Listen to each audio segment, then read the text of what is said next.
आज के इस व्याख्यान में इस छोटे से वीडियो लेक्चर में हम लोग एक्सेलरेशन पर बातचीत करेंगे। एक्सेलरेशन क्या है और हम किस तरह से इसे कैलकुलेट करते हैं, चाहे वो लीनियर एक्सेलरेशन हो या एक्सेलरेशन ड्यू टू ग्रेविटी हो या रोटेशनल मोशन में जो एंगुलर एक्सेलरेशन होता है।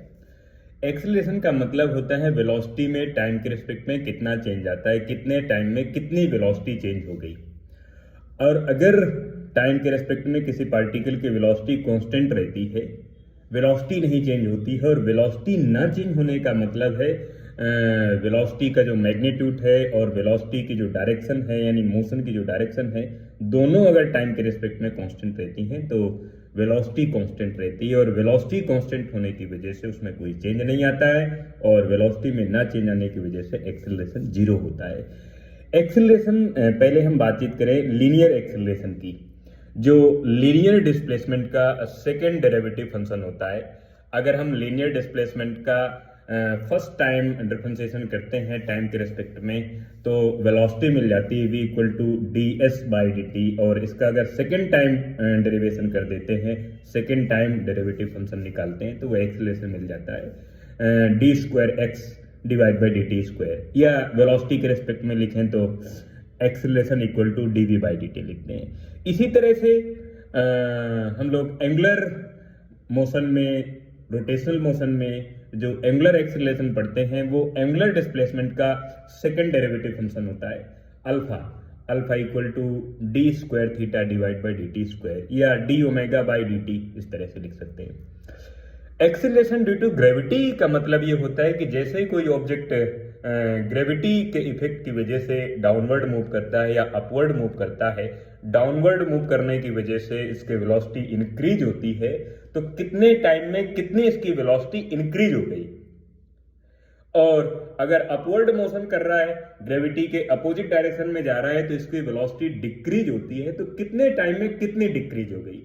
तो एक्सेलरेशन का मतलब ही यही है कि कितने टाइम में कितनी वेलोसिटी चेंज हो रही है, change of rate of velocity with respect to time. Time के रिस्पेक्ट में किसी भी पार्टिकल की वेलोसिटी कितनी चेंज हो रही है, वो इंक्रीज भी हो सकती है, डिक्रीज भी हो सकती है।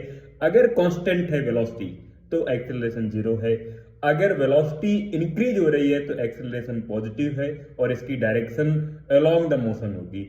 और अगर पार्टिकल की वेलोसिटी डिक्रीज हो रही है तो एक्सेलरेशन नेगेटिव होगा, जिसे रिटार्डेशन कहते हैं, और इसकी डायरेक्शन मोशन के जस्ट अपोजिट डायरेक्शन में होगी। और ये रिटार्डेशन मोशन का अपोज करता है, और इसकी वजह से पार्टिकल कुछ देर के बाद रेस्ट पर आ जाता है, और जब रेस्ट पर आ जाएगा तो फाइनल वेलोसिटी जीरो हो जाएगी। एक्सेलरेशन पार्टिकल की वेलोसिटी के चेंज ऑफ रेट ऑफ को बताता है कि कितने टाइम में कितनी वेलोसिटी चेंज हो गई, इंक्रीज हुई या डिक्रीज हो गई। कांस्टेंट में वेलोसिटी कांस्टेंट अगर है तो कोई एक्सेलरेशन नहीं है, जीरो एक्सेलरेशन है। और इस टाइप के मोशन को यूनिफॉर्म मोशन कहते हैं, जिसमें एक्सेलरेशन जीरो हो, जिसमें पार्टिकल की वेलोसिटी टाइम के रेस्पेक्ट में कांस्टेंट हो। और अगर पार्टिकल की वेलोसिटी टाइम के रेस्पेक्ट में कांस्टेंट नहीं है, वेरिएबल है, तो एक्सेलरेशन होगा। और अगर एक्सेलरेशन है तो फिर नॉन यूनिफॉर्म कहते हैं। नॉन यूनिफॉर्म मोशन में ऑब्जेक्ट जिस फ्रेम पर मूव कर रहा है उस फ्रेम को non inertial frame of reference कहते हैं। और अगर ऑब्जेक्ट यूनिफॉर्म मोशन कर रहा है और यूनिफॉर्म मोशन जिस फ्रेम पर करेगा उस फ्रेम को इनर्शियल फ्रेम ऑफ रेफरेंस कहते हैं। फ्रेम ऑफ रेफरेंस उस जगह को कहते हैं, उस लोकेशन को कहते हैं जहां पर कोई ऑब्जर्वर है, किसी ऑब्जेक्ट को सीन कर रहा है, या कोई ऑब्जेक्ट है जिस ऑब्जेक्ट को कोई ऑब्जर्वर सीन कर रहा है। यानी ऑब्जेक्ट और ऑब्जर्वर की लोकेशन को, उस जगह को हम फ्रेम ऑफ रेफरेंस कहते हैं। जैसे एक आदमी एक कार पर है, कार मूव कर रही है, किसी भी डायरेक्शन में किसी भी स्पीड से मूव कर रही है, तो उस आदमी के लिए फ्रेम ऑफ रेफरेंस उसकी कार हो गई। एक दूसरा आदमी ट्रेन पर है तो उसके लिए फ्रेम ऑफ रेफरेंस उसकी ट्रेन हो गई। एक तीसरा आदमी जमीन पर है तो उसका फ्रेम ऑफ रेफरेंस जमीन हो गया।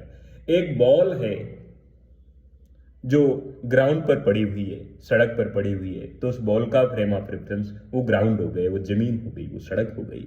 तो कोई भी ऑब्जेक्ट या कोई भी ऑब्जर्वर जिस जगह पर होता है, जिस लोकेशन पर होता है, उस जगह को ही हम उसका, उस ऑब्जेक्ट का, उस ऑब्जर्वर का फ्रेम ऑफ रेफरेंस कहते हैं। यूनिफॉर्म मोशन के लिए ये frame of reference inertial frame of reference होगा, और नॉन यूनिफॉर्म मोशन के लिए यही frame of reference non inertial हो जाता है। ध्यान रखना है कि न्यूटन के जो नियम हैं, न्यूटन की जो एप्लीकेशन है, वो इनर्शियल फ्रेम ऑफ रेफरेंस के लिए वैलिड है, और खासकर न्यूटन का जो फर्स्ट लॉ है वो इनर्शियल फ्रेम ऑफ रेफरेंस के लिए वैलिड है। उसमें फोर्स की वैल्यू 0 होती है, एक्सेलरेशन 0 होता है, और किसी भी टाइप का कोई एक्सेलरेशन नहीं होता है।